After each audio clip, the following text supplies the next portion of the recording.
kami sa Babakan Tulay na dinimunis kami sa Zona 5. Po yan, pero sana po makatulong. Opo.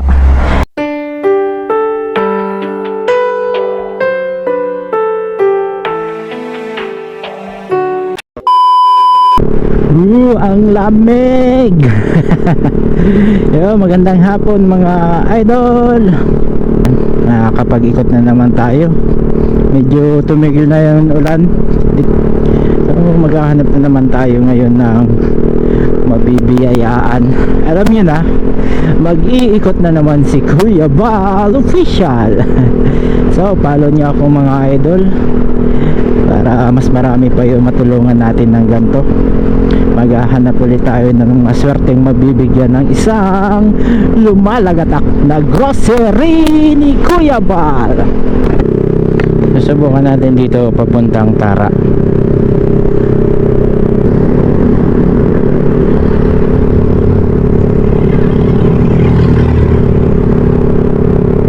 Ayan, dumaan na tayo ng munisipyo ng Sipukot.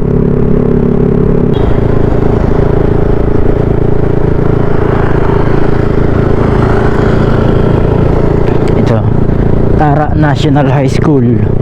Karating na tayo dito. Layo na natin. Nasa lubong natin ng ulan ah. Wow, ganda. Ay dream bike. Yan na, sumasalubong na ang ulan. Tayo dyan.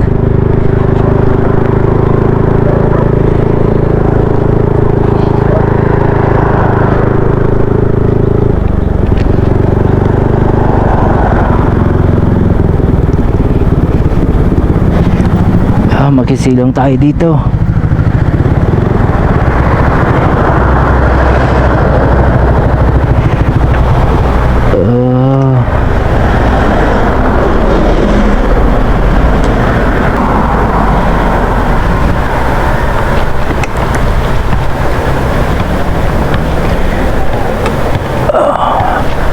Lakas na ng ulan, hanap tayo ng magandang silungan.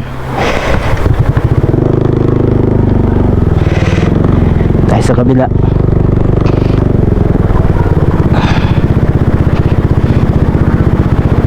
Yeah.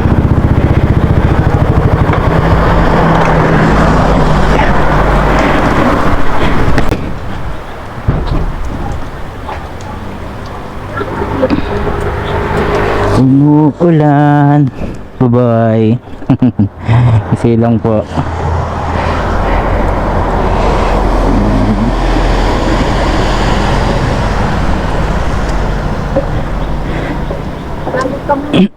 Iyo po. Puto na si Payong ninainot na naman.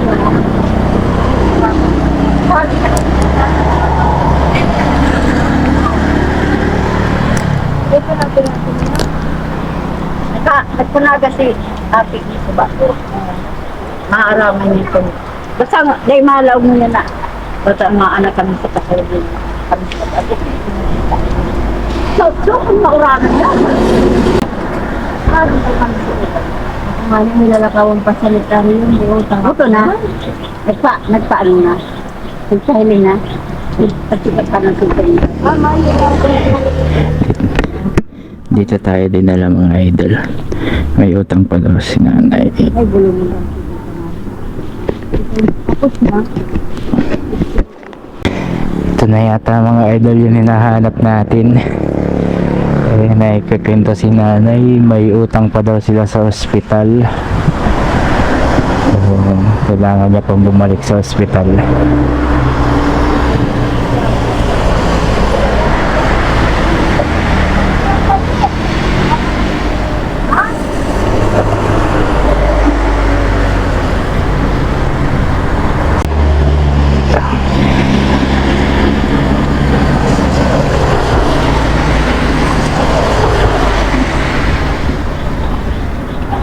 Yan, dumilom na. May binibili lang.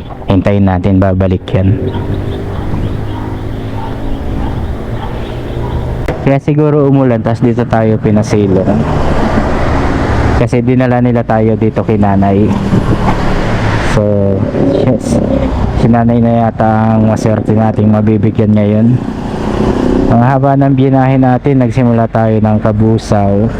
Tapos nakarating tayo dito sa Maytara.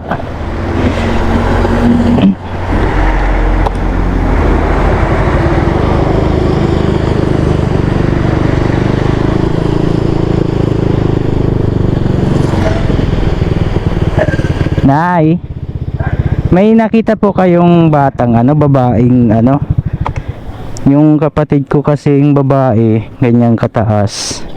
Saan kayo? Taga Kabusaw pa po ako. Medyo kulot na babae. Tapos Tayo mo amazing dyan sa mga poste. dahil pa po pink ang damit. Tapos kulot. Baka napansin nyo po. O sige, nasa Petron ako. Baka, Papel mo. Saro lang. opo. Sa Petron ako nagtitinda. Ay, Sa Petron po. Ganyan po ang itsura.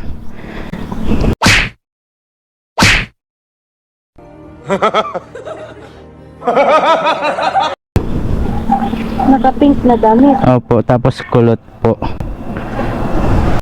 Kailan ba? Na-joke lang po. Saan po kayo? Kami sa babakan tulay na dinimulis kami sa Suna 5. Bakit po? Dito kayo dati sa Di ba, Tara? Opo. Doon kami pupuntang tower. Binawi na nitagto ko yung asyenda. Dito na po kayo ngayon. Sa po? Sa Lupa dyan, isang daan. Pinapa-advance na kami ng 1,200, 600 pa lang. ang monthly nyo po, magkano po ang monthly nyo? 100 po.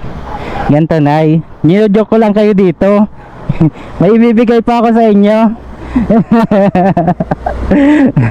Ito po kasi may nagbibigay sa akin ng mga kunting pera, binibili kong grocery, tapos ipinamimigay ko din naman. Ay, Narinig ko nga po doon, mapunta pa kayong ospital. kasi yung anak ko nanganak, cesarean. Ang bill namin is 22,000 pero may PhilHealth. Opo. Bago kami nag-BMC, nag-agi kaming sanitarium. Tapos, di ko alam kung gura no ang bill dumanta. Ang sinabi lang sa ko, si ambulansya 1,000. Yung mga bill na bawat baga sa ospital, binabayaran. Opo, opo. Hindi niyo po pinasok sa malasakit. Hindi naman lahat sinasagot ng malasakit. Pero Opo. hindi ko naasikaso yun kasi emergency ang takbo namin. Overdue yung bill. Pero okay naman po yung pagkalabas ng Kasi kabak check up niya kasuba kanina. Opo. Hindi nga nakapunta kasi wala mang budget. Tapos examine naman yung baby kasi napasok sa Nico. Ang baby kasi madilaw. Ayun, pinapabalik sila ka ngayong araw kanina umaga dapat kasi wala mang budget. Nagtitinda ako kuya ng basahan sa Dito po sa may Petron dyan.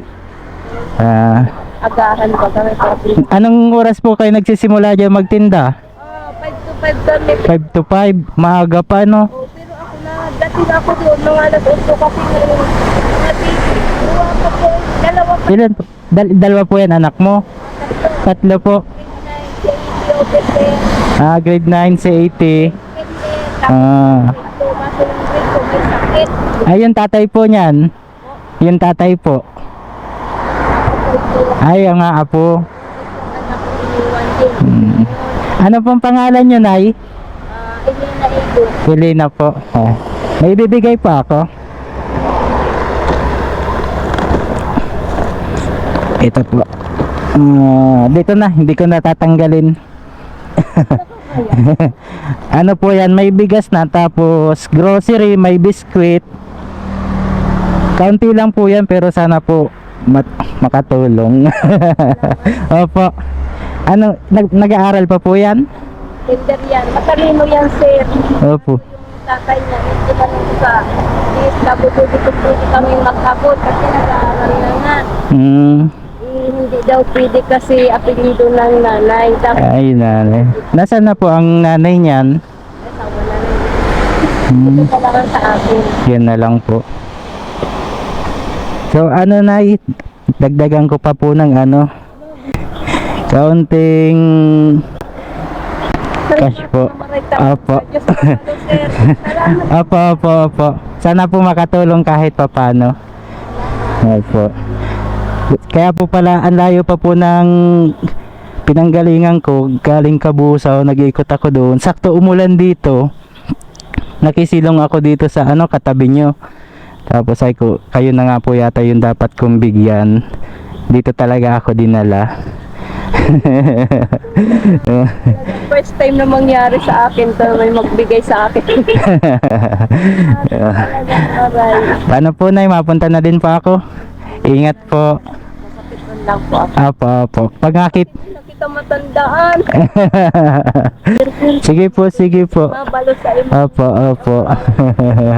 Basta po maniwala lang po tayo lagi sa taas.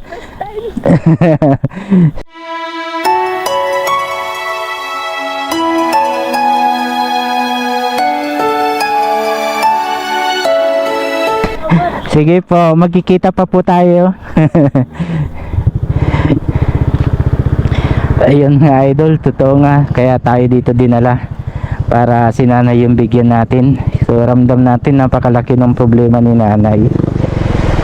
May mga gastusin pa sa ospital, tapos pinaalis sila dito sa sa lupa nila sa malapit sa sentro, kaya ngayon sa may tabing tulay sila nag-aarkila, tapos nagtitinda lang siya ng basahan dito sa may Petron. So sa mga makakadaan dito sa Petron, kung makita nyo man si nanay, huwag kayong mag-atubili na bumili ng basahan kahit madami na kayong basahan sa bahay nyo. Sige, tiyagaan yung bilhan ng bilhan para makatulong tayo. Kasi maliliit lang naman ang kinikita niyan, yung gano'n nga pambayad pa sa arkila ng bahay. So sa maliit na pamamaraan makakatulong tayo, diba?